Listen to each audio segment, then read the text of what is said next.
Now using the formula you can easily calculate x bar, that is the mean of the wages which all the individuals or the workers are getting on an average. ठीक है, a plus summation F I T I, और इसकी help से हम यहाँ पे ये calculate कर सकते हैं. ठीक है ना, इसको नोट कर लीजिएगा फास्टली जिससे कि हम नेक्स्ट टॉपिक पे मूव कर सकें. Yes done.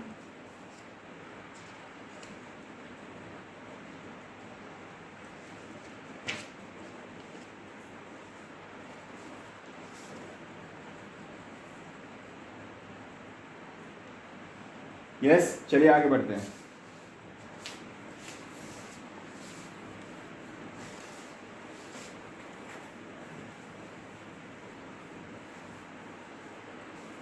देखिए अब होता क्या है, जो थर्ड मेथड है वो इसी का शॉर्टकट मेथड का कंटिन्यूएशन पार्ट कह सकते हो आप इसे, है ना.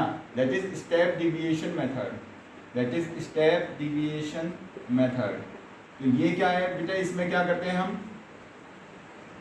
कुछ कई बार क्या होता है कि या तो ये प्रोसेस पिछला वाला भी हमारा लेंदी नहीं था. ठीक है, वो जो इंडिविजुअल डेटा था उससे लेंदी से बचाने के लिए हमने ये वाला किया था और डीआई की वैल्यू निकाली थी. बट कई बार क्या होगा ना कि डीआई में भी कुछ कॉमन होगा और उसमें हम डिवाइड कर सकते हैं. ठीक है, डिवाइड करके उसे और भी छोटा कर सकते हैं डीआई को. ठीक है, तो उसको हम क्या बोलेंगे, स्टेप डिविएशन मेथड, क्योंकि उसमें एक कॉलम और हमारा एक्स्ट्रा बढ़ जाएगा. तो हम किससे डिवाइड करें, जनरली हम डिवाइड करेंगे क्लास विड्थ से, क्लास विड्थ या क्लास इंटरवल से. ठीक है ना, जैसे अगर मैं बोलता हूं if D I is divisible by common factor, divisible by a common interval h, then calculations become comparatively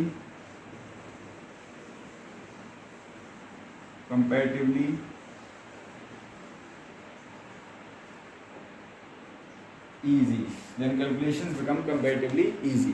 ठीक है, अब ये कैसे होता है, तो हमने बोला कि भाई ये जो है एक अलग वर्ड, अलग अल्फ़ाबेट मान लीजिए, D I minus A over H. D I minus A over H हो जाएगा where A is assumed mean. A तो आपको पता ही है, वेयर ए क्या है बेटा हमारे पास, ए इज अज्यूम्ड मीन. ऐसे कर लीजिए, A is equal to assumed mean. जो पहले आपने कैलकुलेट किया था. एच क्या है बेटा, क्लास साइज है. H is class size, H is class size.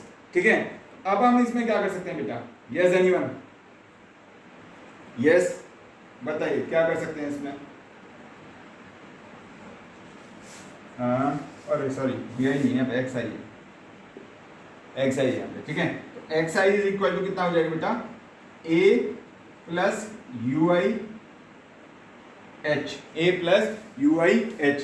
ठीक है, A plus U I H.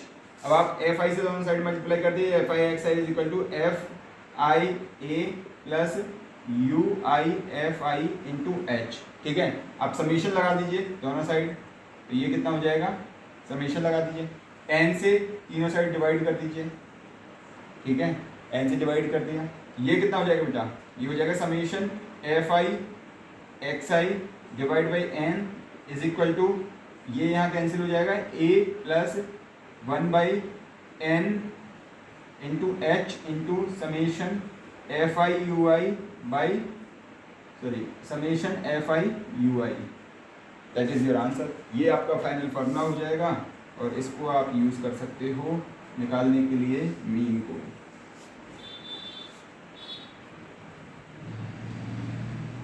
और ये क्या होता है, ये तो आपको पता ही है, एक्स बार होता है. इसको आप यूज करके डायरेक्टली कैलकुलेट कर सकते हो.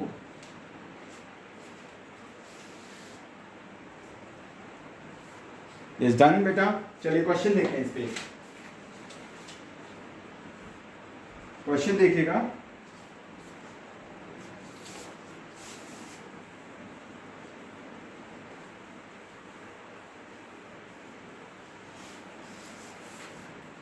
क्वेश्चन बेटा नोट करिएगा question. The table shows the distribution of the villages. The table shows the distribution of the villages under different heights. The table shows the distribution of the villages under different heights from the sea level in a certain region. From the sea level in a certain region. Compute the mean height of the region. The table below shows distribution of villages under different heights from the sea level in a certain region. Compute the mean height of the region. तो table है आपके पास बेटा, heights in meters, number of villages,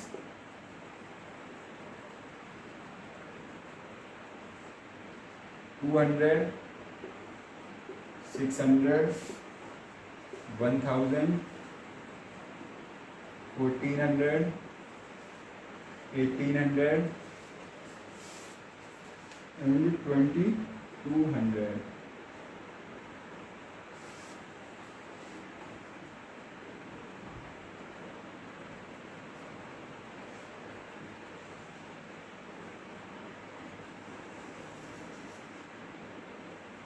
And 2200, and we have the number of villages 142, 265, 560, 270, 189 and 16. ठीक है, note करेगा बच्चा इस क्वेश्चन को और उसके बाद इसे ट्राई करेगा सॉल्व करने का, और नहीं तो फिर हम करते हैं. ठीक है, ट्राई करिएगा.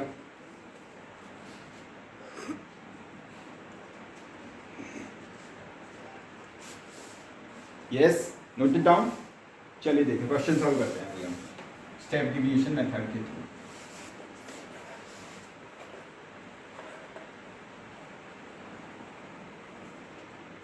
देखिए हमारे पास क्या था, हाइट्स इन मीटर्स था. हाइट इन मीटर्स जिसे हम क्या बोल सकते हैं, एक्स आई बोल सकते हैं.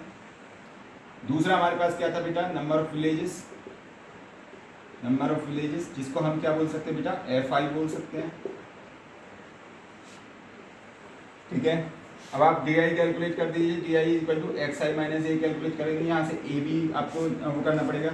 और क्वेश्चन में था 200, 600, 1000, 200, 600, 1000, 1400, 1000, 1400, 1800 and 2200, 1800 and 2200 ये था बेटा. ठीक है, नेक्स्ट यहाँ पे कितना था, 142, 265, 142, 265, 560, 271, 560, 271, 89 and 16, 89 and 16. यहाँ पे ये वैल्यूज थी. तो आप अज्यूम्ड मीन मतलब कोई भी एक मीन मिडिल वाली मान लीजिए, 1 2 3 4 5 6 6 है, तो आप कोई भी मान सकते हो. 1000 मान सकते हो, 1400 मान सकते हो. तो बताइए क्या मानोगे आप. Yes anyone. अज्यूम्ड मीन चलिए मैं 1000 को मान लेता हूँ. ठीक है, आप 1400 भी मान सकते हो, उससे कोई इतना बड़ा फर्क नहीं है. तो आपके पास डी आई की वैल्यू कितनी आ जाएगी बेटा, -800, -400, 0, 400, 400, ये हो जाएगा 800 एंड दिस इज 1200. ठीक है, ये हो गया आपके पास. अब आपको निकालना है U I. U I is equal to X I minus A upon H. X I minus A upon H. ठीक है, एच की वैल्यू क्या हो जाएगी इस केस में. यस, आप देखिए क्लास साइज यहाँ पे 100 से हर एक में डिवाइड हो सकता है, या 200 से हो सकता है. किससे हो सकता है, यस एनीवन. यस एनीवन, किससे हो सकता है. एच की वैल्यू अगर मैं 200 कर सकता हूँ क्लास साइज, क्योंकि ये 200 से हर एक में डिवाइड हो सकता है. तो ये कितना हो जाएगा बेटा, -4, -2, 0, 2, 4 एंड 6 ये हो जाएगा. ठीक है, 2, 4 या 400 कर सकता हूँ. हाँ 400 कर सकता हूँ. 400 कर लीजिए. तो 400 करूँगा तो ये हो जाएगा -2, -1, 0, 1, 2 एंड 3. ठीक है, ये हो गया. अब आप कर दीजिए एफ आई यू आई. अब मुझे बताइए एफ आई यू आई कितना आएगा बच्चा. एफ आई यू आई बताइए. एफ आई और यू आई माइनस का 2 2 ज़ा 4, 14 2 ज़ा 28, माइनस का 265, इट इज 0, 271, 2 9 से 18, 1 2 8 16 और 1 17, 16 3 से 48, ठीक है। Summation of F I U I calculate करिए, summation of F I U I कितना आ जाएगा बेटा, ये हो जाएगा आपके पास 9 8 6 14 1 5 माइनस का 549, और इसका कितना हो जाएगा 8 और 8 16 और 1 17 1 7 7 14 14 4 18 और 19 1 4 497 प्लस का 497 माइनस का 549, ये कितना हो जाएगा बेटा माइनस का 52। कैलकुलेशंस देख लीजिएगा कहीं मैंने मिस्टेक तो नहीं की, ठीक है। ए का वैल्यू बच्चा कितना है, ए का वैल्यू है आपके पास 400, ठीक है, ए का वैल्यू आपके पास 400, एच इज इक्वल टू कितना है, सॉरी ए का वैल्यू है आपके पास 1000, ए का वैल्यू 1000, एच का वैल्यू 400, ठीक है। ये है आपके पास समीशन एफ कर लीजिए, summation F is equal to कितना हो जाएगा 142 टू 65, ये जाएगा 5 और 2 7, 7 और 1 8, 8 और 9 17, 17 और 6, 17 और 6 कितना हो जाएगा बेटा 23, कैरी 2, कैरी 2, तो ये हो जाएगा आपका 6 और 6 12, 12 और 6 18, 18 और 7 25, 25 और 8 25 और 8 33, 33 और 1 34, कैरी 3 4 और 2 6, 6 और 5 11, 11 और 2 13, तो ये हो जाएगा 1343। अब आप डायरेक्टली फॉर्मूले में पुट कर दीजिए और कैलकुलेट कर लीजिए जितनी वैल्यूज, आई थिंक सारी वैल्यूज हम कैलकुलेट कर ही चुके हैं।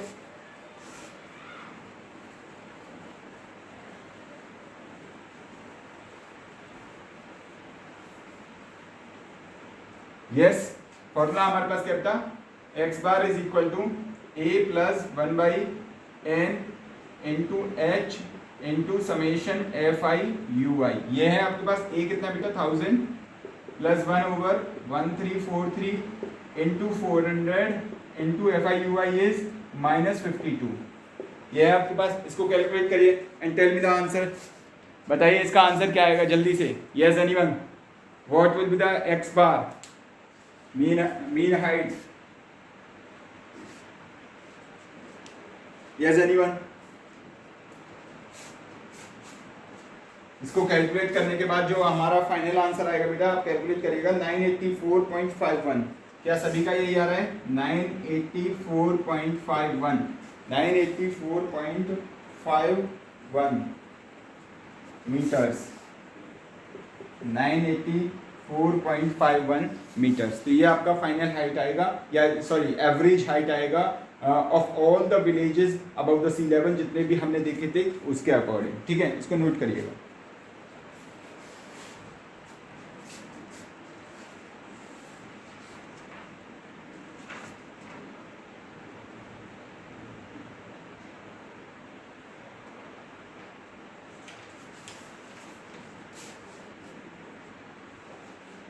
ये डन बेटा, चलिए करते हैं, आगे बढ़ते हैं।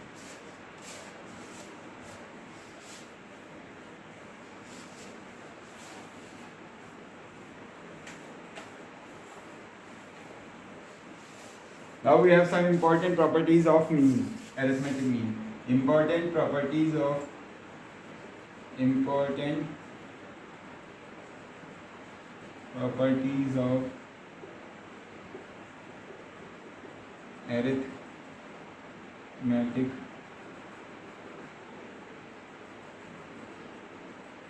arithmetic mean, ठीक है। यस एनीवन, क्या प्रॉपर्टी होगी, फर्स्ट प्रॉपर्टी बताइए, कौन बताएगा, yes anyone, what will be our first property, yes anyone.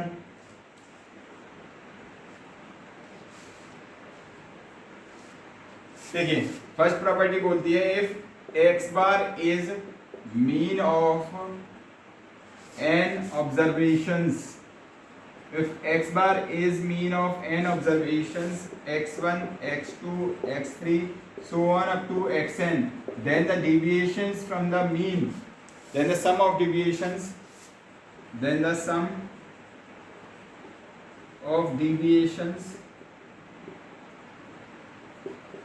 from the mean is 0. That is summation xi minus x, summation X I minus X bar is equal to zero. Summation X I minus X bar is equal to zero. Summation X I minus X bar is equal to zero.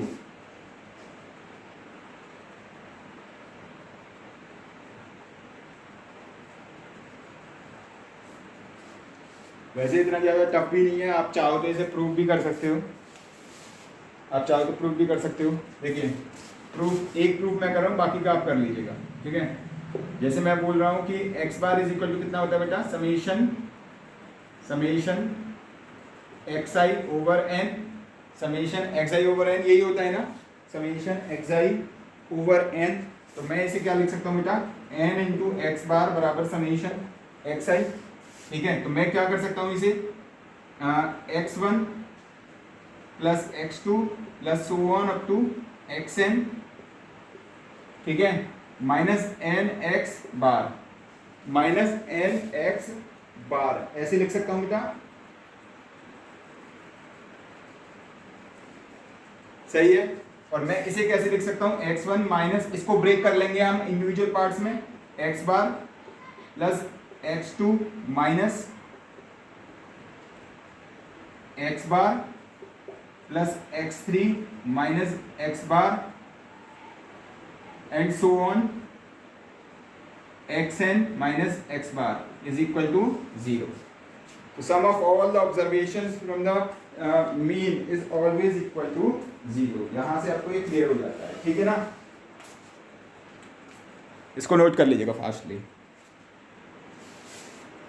देखिए बहुत ही ज़्यादा interesting chapter है ये, ठीक है। लेंदी जरूर है, हाँ मैं ये बात मानूंगा, ये चैप्टर लेंदी है बट इंटरेस्टिंग भी है, स्कोरिंग भी है। और अगर थ्योरेटिकल या फिर आप सब्जेक्टिव पॉइंट ऑफ व्यू की बात करें तो बहुत ही इंटरेस्टिंग है। ऑब्जेक्टिव पॉइंट की बात करें तो ये जो प्रॉपर्टीज़ है इनमें से क्वेश्चंस काफ़ी बनते हैं, तो इन प्रॉपर्टीज़ को आपको अच्छे से रिमेंबर करना पड़ेगा बच्चा।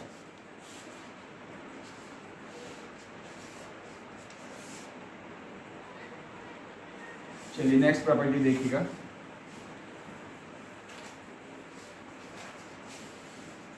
Write down the next property beta. If x bar is the mean of n observations, if x bar is the mean of n observations,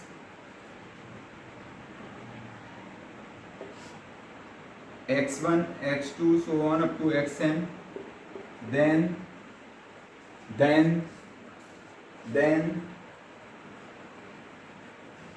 mean of x1 plus a, x2 plus a and so on xn plus a is x bar plus a, x bar plus a, x bar plus a। यानी कि जो mean है N observations का, अगर individually हम क्या करें, कुछ कांस्टेंट ऐड कर दें, सभी ऑब्जर्वेशंस में कुछ कांस्टेंट ऐड कर दें, तो मीन में भी वही कांस्टेंट ऐड हो जाएगा और नया मीन उस कांस्टेंट को ऐड करने के बाद जो होगा वही होगा, ठीक है ना। तो कुछ कांस्टेंट आप हर एक इंडिविजुअल में ऐड करो और वही कांस्टेंट आप मीन में ऐड कर दो पुराने वाले के में, ठीक है। तो क्या होगा, नया मीन वही आ जाएगा, बस कांस्टेंट का डिफरेंस रहेगा, ठीक है ना। Yes, next is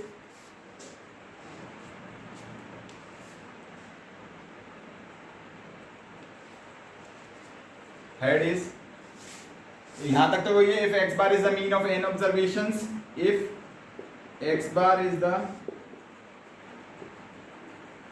mean of N observations,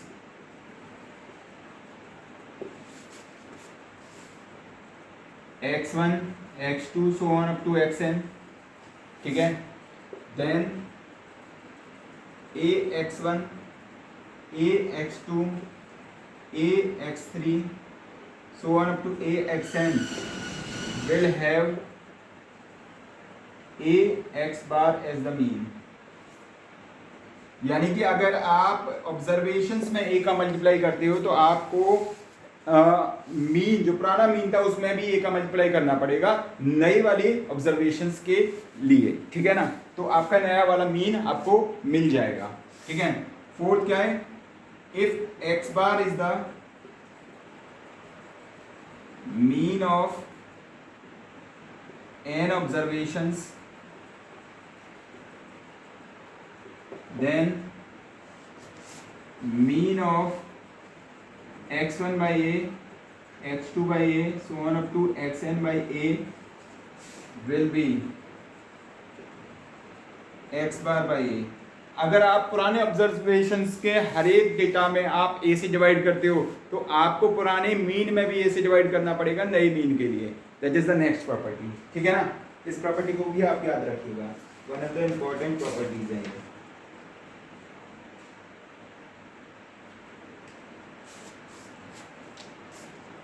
yes done. चलिए नोट कर लिए बच्चा आपने. नेक्स्ट करते हैं. लास्ट प्रॉपर्टी है हमारे पास इसमें. फिफ्थ है बेटा. If X bar is the mean of n observations, then mean of x1 minus a, x2 minus a and so on xn minus a will be x bar minus a.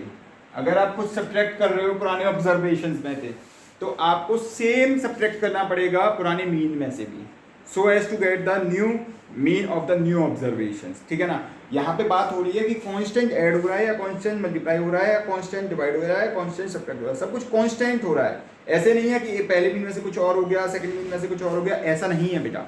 ठीक है ना. तो हम बराबर बराबर कर रहे हैं. कांस्टेंट जो फिक्स्ड नंबर है वही ऐड, सब्ट्रैक्ट, डिवाइड या मल्टीप्लाई कर रहे हैं. आपको ये याद रखना पड़ेगा. ठीक है ना.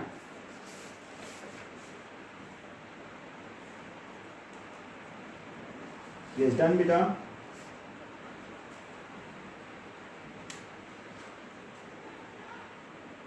चलिए क्वेश्चन नोट करिएगा. ये the mean of 5 numbers is 18. The mean of 5 numbers is 18.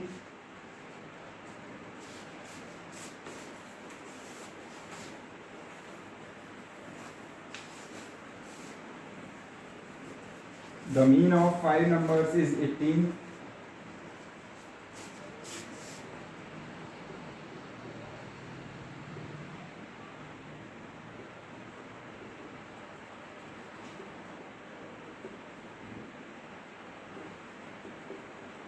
The mean of 5 numbers is 18.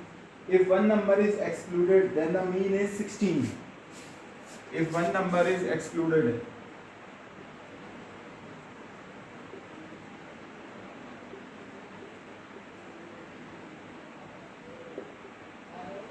then the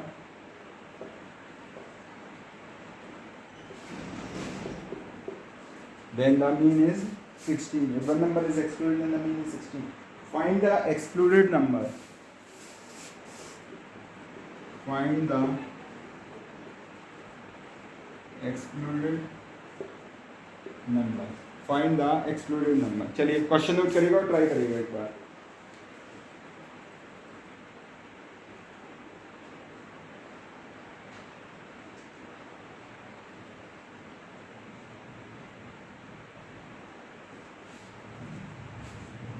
yes done. चलिए सॉल्यूशन देखिएगा. वो बोल रहा है कि एक्स बार मीन कितना है बेटा 18 है और एन की वैल्यू कितनी है बेटा 5 है. ठीक है. तो अब हमें पता है X bar is equal to कितना होता है x1 plus x2 plus x3 plus x4 plus x5 upon n, यानी कि sum of observations summation xi over n. ठीक है. सम ऑफ ऑब्जर्वेशंस हमारे पास कितना हो जाएगा nx बार हो जाएगा, यानी कि आपके पास 5 into 18 it is equal to 90 sum of observations. ठीक है. Let fifth number be, fifth number be A. ठीक है. तो ये आपका इस सम में से सब्ट्रैक्ट हो गया समेशन xi माइनस ए. टोटल नंबर कितने बचे 4 बचे. ठीक है. और इसका जो मीन आया, नया मीन आया वो है 16 के बराबर. ठीक है. तो ये आपके पास कितना हो जाएगा बेटा 90 minus A over 4 is equal to 16. It is equal to 90 minus A is equal to 64। A is equal to कितना हो गया बेटा, ये हो जाएगा आपके पास 26। A is equal to 26। 26 is the fifth number which is being excluded, which is being excluded. Is it clear to all of you? Note करिएगा इसे।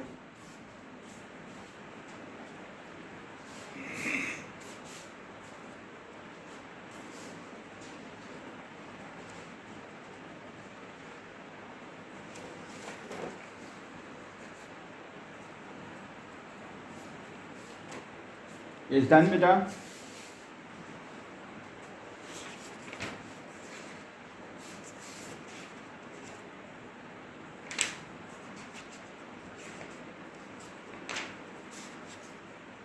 Yes, anyone with any kind of doubt, you can ask.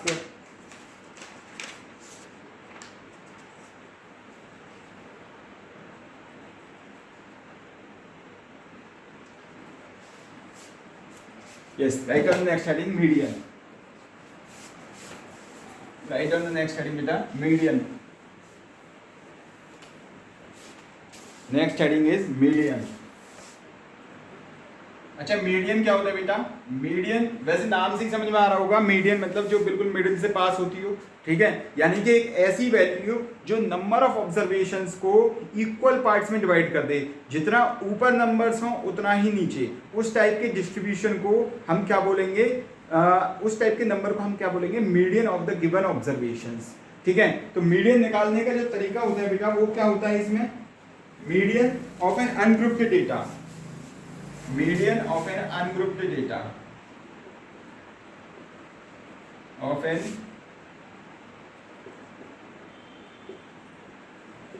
median of an ungrouped data. Yes anyone, बताइए median of an ungrouped data क्या होगा? Yes anyone?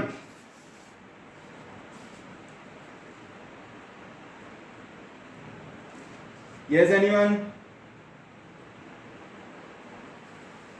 देखिए सबसे पहले हमें क्या करना है इसमें, सबसे पहले arrange the data in ascending और descending order.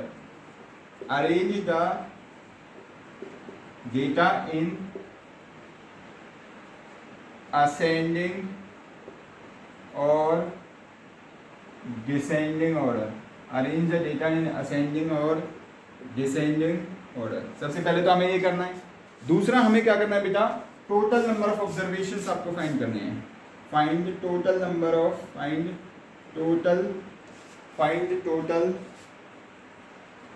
total number of observations, find total number of observations n। ठीक है, if n is equal to odd है तो मीडियन क्या हो जाएगा बेटा, मीडियन हो जाएगा n by n plus 1 by 2 n plus 1 by 2 observation, n plus 1 by 2 observation आपका मीडियन हो जाएगा। ठीक है, n plus 1 by 2 ऑब्जर्वेशन आपका मीडियन हो जाएगा। अगर n इवन है तो मीडियन क्या हो जाएगा बेटा, मीडियन हो जाएगा n by 2 plus n by 2 plus 1th observation, है ना, ऑब्जर्वेशन का मीन हो जाएगा।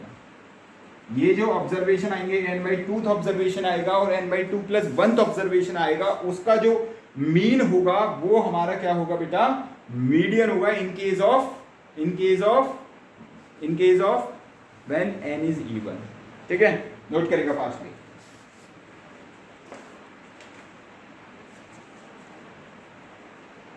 यस, एग्जांपल नोट करेगा बेटा, इसमें नोट कर लीजिए पहले, फिर हम एग्जांपल नोट करते हैं।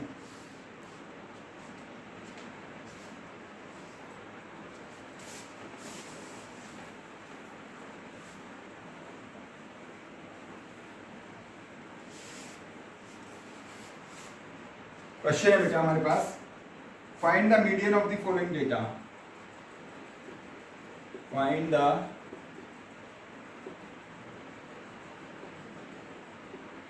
मीडियन ऑफ द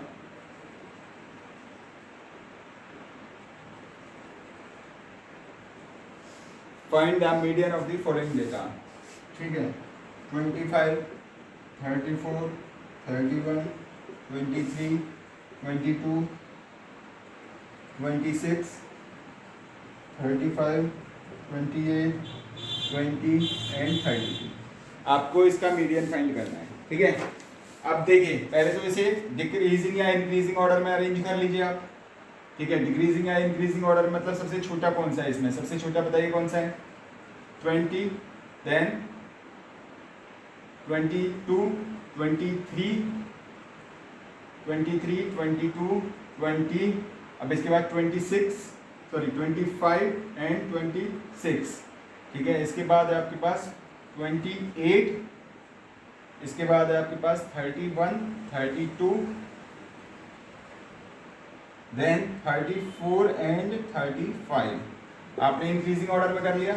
और n कितना है इधर, 1 2 3 4 5 6 7 8 9 10, n इज इक्वल टू 10 है, यानी कि इवन नंबर है, यानी कि मीडियन क्या हो जाएगा आपके पास, मीडियन हो जाएगा बेटा 10/2 term plus 10/2 plus 1th term, और इसका लेंगे हम मीन डिवाइड बाई 2, 10/2 मतलब 5th टर्म, 1 2 3 4 5, ये हो जाएगा 26 plus 28 divide by 2, it is equal to 4, 54 divide by 2, it is equal to 27 will be the median, ठीक है ना। तो इस तरीके से हम मीडियन कैलकुलेट कर सकते हैं इस केस में। Yes done.